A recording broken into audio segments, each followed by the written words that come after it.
Halo para pecinta sepak bola.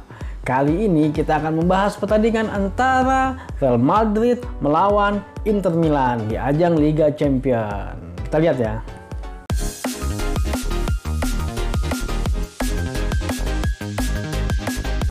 Bagi kalian yang menyukai sepak bola, jangan lupa untuk subscribe channel ini ya, karena kita akan membahas apapun tentang sepak bola, tentunya dari sisi pandang statistik sepak bola. Saat ini mereka bergabung di grup B Liga Champions bersama dengan Shakhtar Donetsk dari Ukraina dan Borussia Mönchengladbach dari Jerman.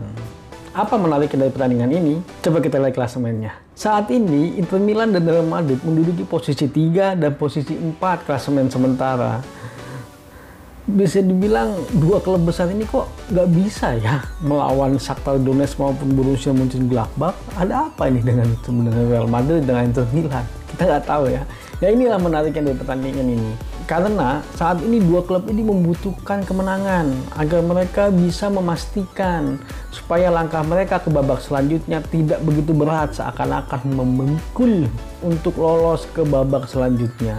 Bayangkan, sudah dua pertandingan tapi ya bisa dibilang di antara dua klub ini harus meraih kemenangan ya supaya mereka bisa memastikan langkahnya di pertandingan selanjutnya. Ya tapi nanti kita lihat perkembangan grup ini seperti apa. Jika melihat dua pertandingan sebelumnya di Liga Champions, Inter Milan sedikit lebih baik ya karena mereka berhasil 2 kali seri melawan Bayern Mönchengladbach sama Shakhtar Donetsk. Sedangkan Real Madrid mengalami 1 kali kekalahan dari Shakhtar Donetsk yaitu dengan skor 2-3. Sedangkan dengan Mönchengladbach dia juga seri angkanya di angka 2 sama.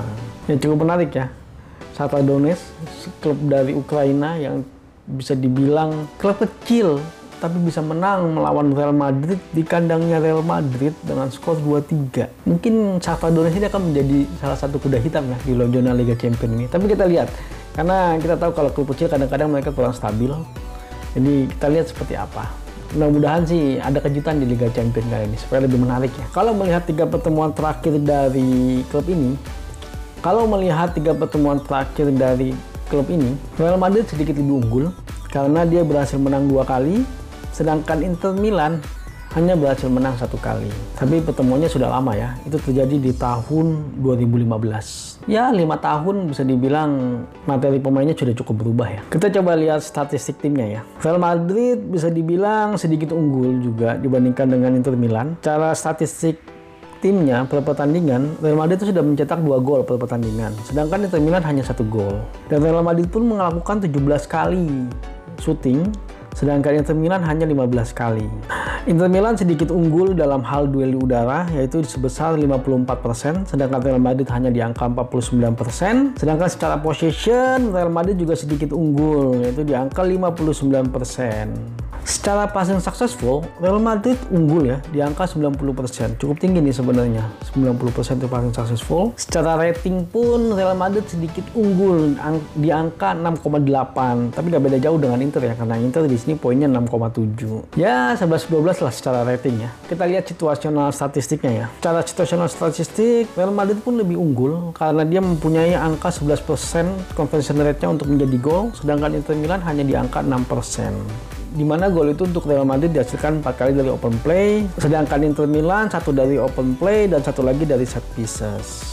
Nah, kalau kita lihat positional statistiknya, Inter Milan agak kurang merata penyerangannya karena dia dominan dari sisi kanan yaitu di angka 47%, sedangkan sisi kirinya hanya di angka 27 dan dari tengah pun di angka 26. Ya bisa dibilang Inter Milan hanya lebih banyak main dari sisi kanan ya. Sedangkan Real Madrid memang belum cukup merata, tapi mereka lebih dominan di sisi kirinya juga mereka, sedangkan di sisi kanannya agak tinggi sedikit ya di angka 33%. Ya bisa dibilang secara serangan Real Madrid lebih bervariasi ya dibandingkan dengan Inter Milan. Ya dari golnya pun tadi kelihatan ya kalau golnya Inter Milan itu salah satunya ialah dari set pieces. Nah kalau Real Madrid dari open play gitu loh. Jadi memang serangannya lebih bervariasi kayaknya Real Madrid. Kita lihat statistik pemainnya ya. Kalau kita ambil 5 statistik pemain teratasnya dari masing-masing klub ini, ya memang angkanya secara rating nggak cukup bagus ya. Karena paling tinggi yaitu 7,46. Ya dari 5 pemain tertinggi ini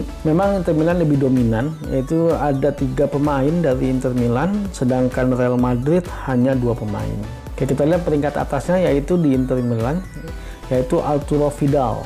Dari 2 kali penampilan selama 169 menit, dia melakukan shooting per game sebanyak 1 kali, passing successful di angka 87,6 dan ratingnya di angka 7,46. Ya, ratingnya tinggi tapi agak kurang banyak ya yang dilakukan di lapangan. Yang kedua ialah Sergio Ramos. Dari 1 kali penampilan yaitu sebanyak 90 menit, Sergio Ramos ini sudah melakukan 1 kali assist dan melakukan shooting per game sebanyak 2 kali. Menang duel di udara sebanyak 4 dan ratingnya di angka 7,45. Yang ketiga adalah Achraf Hakimi yaitu dari Inter Milan. Dari 1 kali penampilan selama 90 menit, dia melakukan shooting per game sebanyak 1 kali, passing successful sebanyak 86,5 dan menang duel di udara sebanyak 3 kali. Ratingnya 7,41. Ya biasa-biasa aja ya, kayaknya nggak ada yang signifikan bagaimana gitu. Yang keempat ialah Casemiro dari Real Madrid. Dari 2 kali penampilan sebanyak 180 menit, dia bisa berhasil mencetak gol sebanyak 1 kali, melakukan assist sebanyak 1 kali, tapi mendapatkan kartu kuning 1 kali, melakukan shooting per game sebanyak 3 kali, passing successful di angka 89,3%. Tapi kenapa angkanya cuma 7,37 ya? Agak aneh juga nih. Harusnya sih ini lebih baik ya daripada Sergio Ramos maupun Arturo Vidal. Yang kelima ialah Romelu Lukaku dari Inter Milan. Dari 2 kali penampilan sebanyak 180 menit, dia melakukan 2 gol. Melakukan shooting per game sebanyak 4 kali, hanya sini memang passing successfulnya di angka 62% dan ratingnya di angka 7,27. Ya memang kayaknya Lukaku sih passing successfulnya kecil ya, mungkin angkanya kecil ya, tapi kita nggak tahu, mungkin ada faktor yang lain baik passing maupun jumlah sentuhan itu menjadi faktor dari WhoScored untuk menentukan rating dari pemain ini. Seberapa besar perannya mereka di lapangan terhadap tim, sebenarnya seperti itu. Kita lihat fakta-faktanya ya. Dari 7 pertandingan terakhir, Real Madrid itu sudah mencetak gol lebih dari 2,5 gol per pertandingan. Sedangkan Real Madrid pun dari 4 pertandingan terakhir setidaknya kebobolan 2 kali. Jadi mungkin ini salah satu faktor yang mungkin buat Real Madrid yang harus membenahi lini belakangnya. Sergio Ramos udah tua, mungkin dia harus mencari pemain-pemain muda lah untuk membenahi lini belakangnya. Karena sebenarnya secara produktivitas lebih bagus sebenarnya. Cuman ya kelemahannya ini Real Madrid dalam pertahanannya agak jelek ya. Dia selalu kebobolan 2 kali di 4 pertandingan terakhir. Nah, setelah kita melihat statistik-statistik tadi, memang sepertinya siapa yang unggul ya? Sepertinya memang Real Madrid sedikit unggul daripada Inter Milan ya. Cuman ya itulah, Real Madrid harus membenahi lini pertahanannya. Ketika mereka bisa membenahi lini pertahanannya, kemungkinan besar Real Madrid akan menang. Ya mungkin itu ya kenapa dia bisa kebobolan dari Shakhtar Donetsk, karena lini pertahanannya sangat lemah gitu. Ya mudah-mudahan Real Madrid kali ini bisa berbuat lebih baik ya ketika berhadapan dengan Inter Milan, karena tentunya pertandingan ini sangat berpengaruh untuk kelangsungan 2 tim ini. Ya kalau menurut kami pertandingan ini akan dimenangkan oleh Real Madrid. Karena Real Madrid saat ini sangat-sangat butuh poin.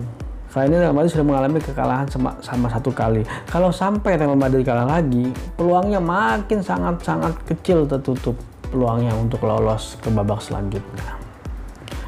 Di lain hal dengan Inter Milan ya, karena dia belum pernah kalah, mungkin dengan hasil skor seri dia cukup. Karena nanti ketika bermain di kandang sendiri, dia berharap akan adanya kemenangan. Ya tapi kita nggak tahu, itulah menariknya sepak bola. Bagi kalian yang menyukai video ini, jangan lupa untuk like, share, dan subscribe. Maju sepak bola Indonesia. Adios.